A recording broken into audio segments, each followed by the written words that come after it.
आदमी ने एक बहुत ही खूबसूरत लड़की से शादी की। शादी के बाद दोनों की जिंदगी बहुत प्यार से गुजर रही थी।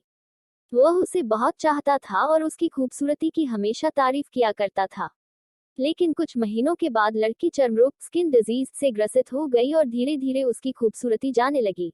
खुद को इस तरह देख उसके मन में डर समाने लगा कि यदि वह बदसूरत हो गई तो उसका पति उससे नफरत करने लगेगा और वह उसकी नफरत बर्दाश्त नहीं कर पाएगी। इस बीच एक दिन पति को किसी काम से शहर से बाहर जाना पड़ा। काम खत्म कर जब वह घर वापस लौट रहा था, उसका एक्सीडेंट हो गया।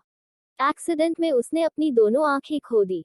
लेकिन इसके बावजूद भी उन दोनों की जिंदगी सामान्य तरीके से आगे बढ़ती रही। समय गुजरता रहा और अपने चर्मरोग के कारण लड़की ने अपनी खूबसूरती पूरी तरह गंवा दी। वह बदसूरत हो गई, लेकिन अंधे पति को इस बारे में कुछ भी पता नहीं था।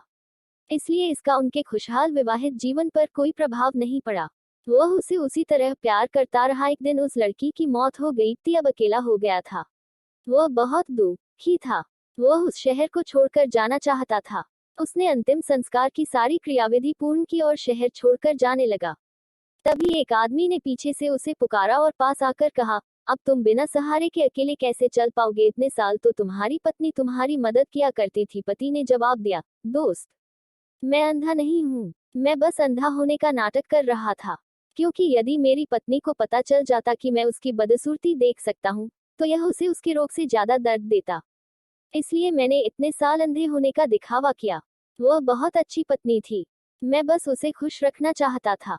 सीख, खुश रहने के लिए हमें भी एक दूसरे की कमियों के प्रति आंखें बंद कर लेनी चाहिए और उन कमियों को नजरअंदाज कर देना चाहिए।